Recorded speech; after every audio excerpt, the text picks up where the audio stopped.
So with childhood development, we know that initially when children are born, they want to attach, they want to hang around a parent or somebody, and they're usually willing to be handed off from one person to the other without getting too fussy. Excuse me. However, about the age 6 to 8 months, they start to develop a fear of strangers. However, they still maintain that really important attachment with an adult or someone that they've bonded to during the time. So how do parents and infants attachment bond? And we'll look at the outcomes here if you look at the chart, and we'll go from there.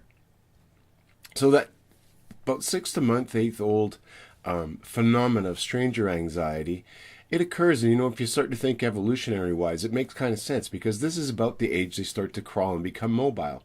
So especially in times when children's parents may die in childbirth, or there's wars going on, that life wasn't as nice as it is now that we have stores and all that, it was a good idea that they could bond with other parents, other people, other adults, other caregivers. But now that they're starting to move around, it's better safe to be somebody that's familiar.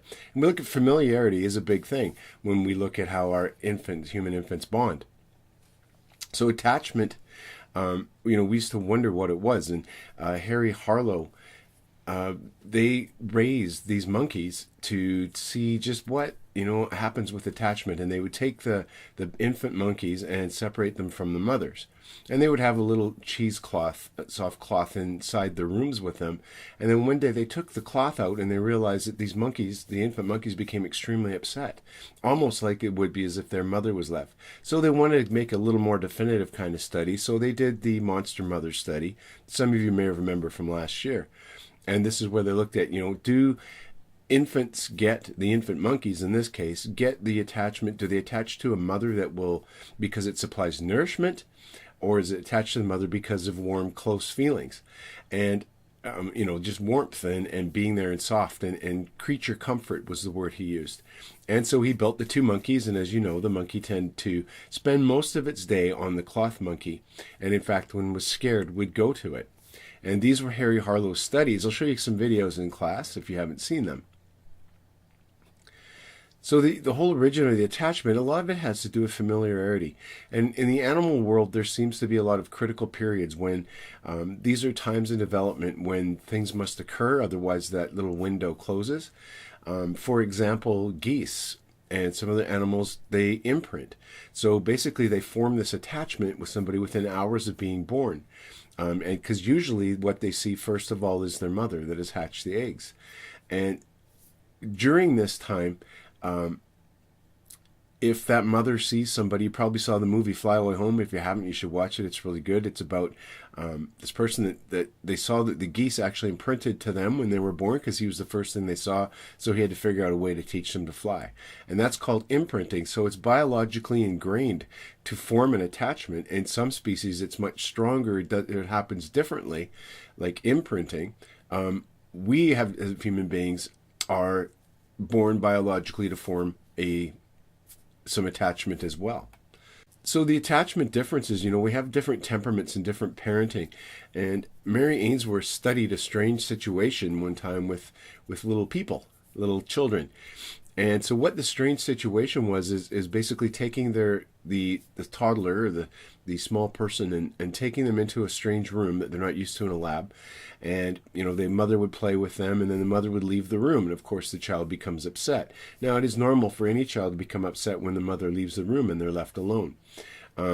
It's how the baby responds when the mother comes back. If a baby is securely attached, that baby, that infant, will usually, cling to the mother for a short period of time, be able to calm down, and then go about playing with that mother. An insecurely attached child often will cling to that mother and just cling and be inconsolable, and the crying doesn't stop, and they don't want to leave the mother. They just become very clingy, or they don't even care if the mother's there or not.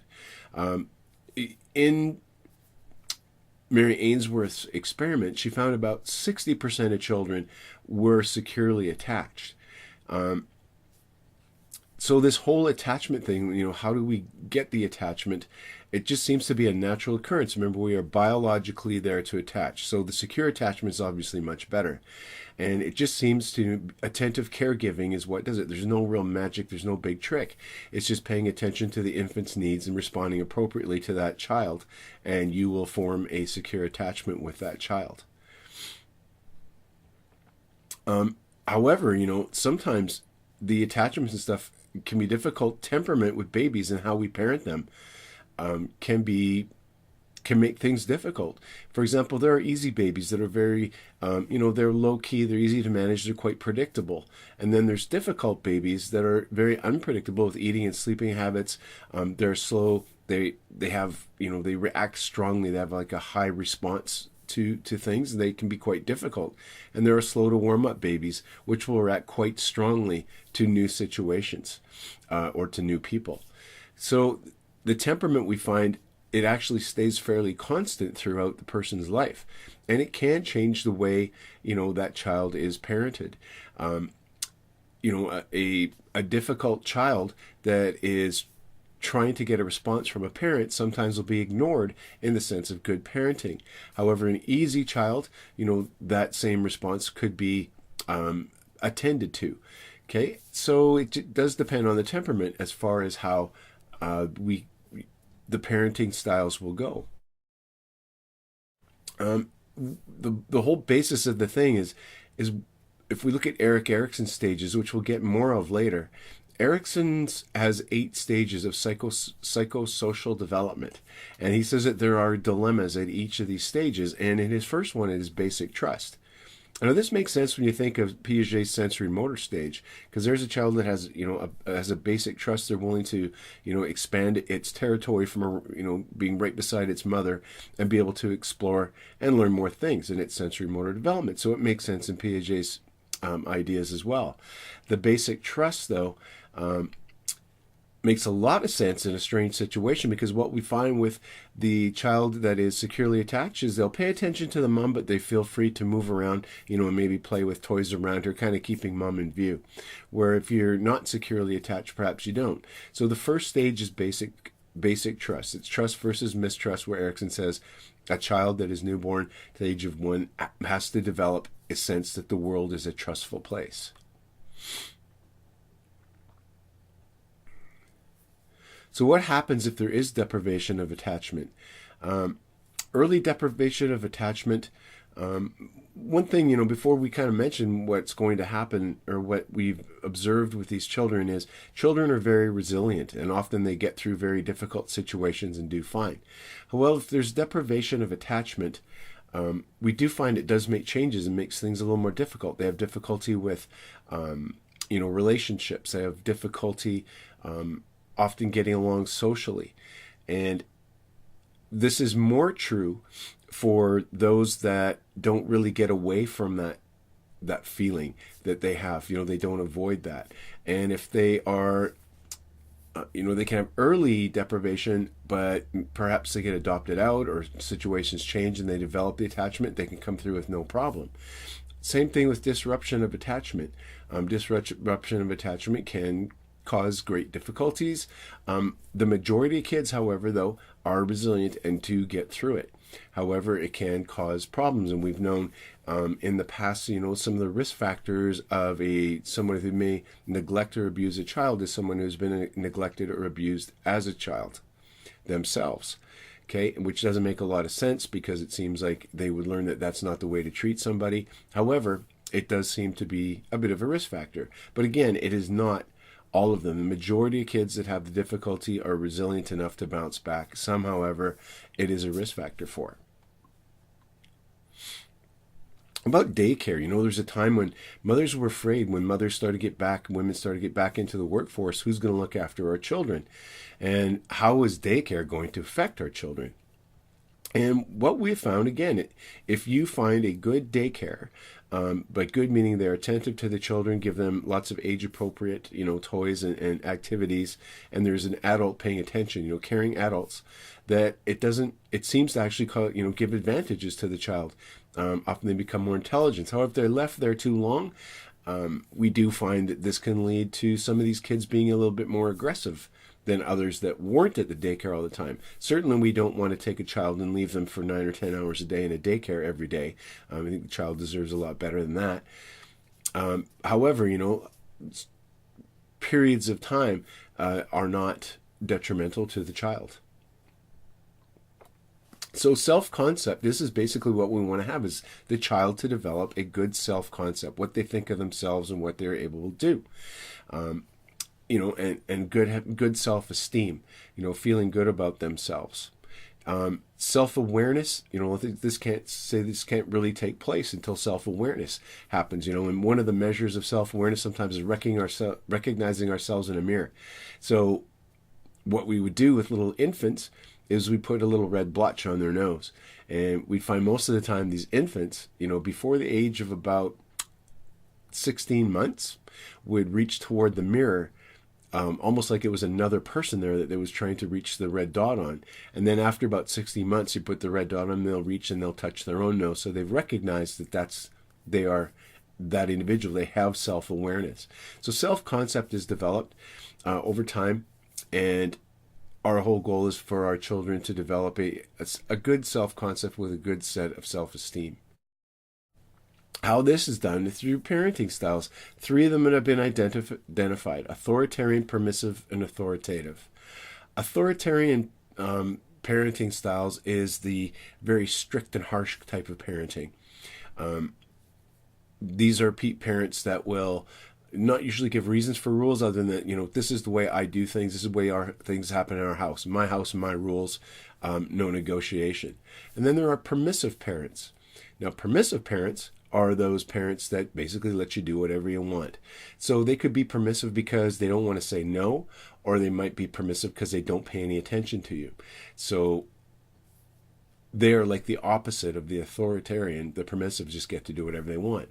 Authoritative parenting style is a combination of the two. Is basically where there are rules set.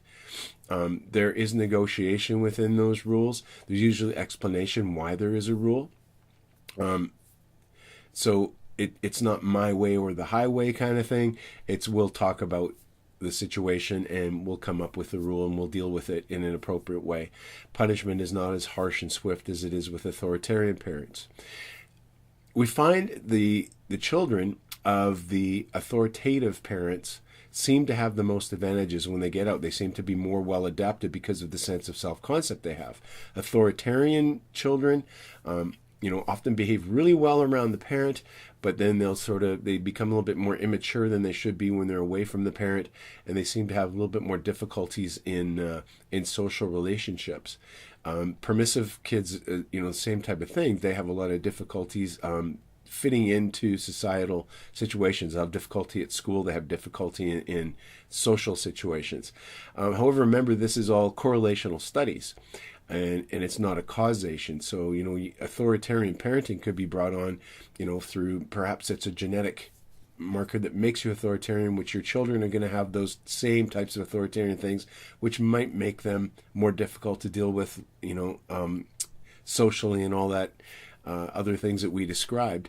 Or there could be third factors that cause this. Okay, so those are the 3 Diana Baumrind I came up with. Different cultures will raise children differently too. It depends on what a culture values. Most of our cultures in Canada, the United States, we develop individualism, somebody being the best that they can. And therefore we try to give experiences, we try to raise our children so they are going to achieve what they can achieve, get the best out of life that they are. Whereas, in Asia and most of Africa, the children, it's more of a collectivist culture, so those children are being more raised on emotional bonds. They may sleep in a parent's bed for a lot longer period of time. They may spend hours a day with parents, forming a really strong emotional bond, and they start to develop this idea that, how I go, this is how my family goes. I will be good, because if I'm not, it's a disgrace to my whole family. Okay, so not that one is better than the other, they're just different, the individualistic and the collectivist. Other cultures, will invoke sense of trust and stuff. This picture, shows people in this culture, they are comfortable enough to park their baby carriages outside the windows. In some cultures, we would think that's crazy. You wouldn't leave your kid out there like that, But then other cultures will look at what we do. In fact, some of them, as far as sleeping in different beds in Canada and the United States, most of the time we try to separate our children from us to sleep in another room, probably to help us sleep a little bit. But in some cultures, that would be considered child abuse. Okay, so it just depends on what it is. So there are differences. And guess what? Most of the kids do pretty well. Children are resilient. What they really need that we find in common is strong emotional attachments to an adult that are attentive caregivers. Okay, so that's where we're going to leave it for now. And we will see you next time for the next video. Bye for now.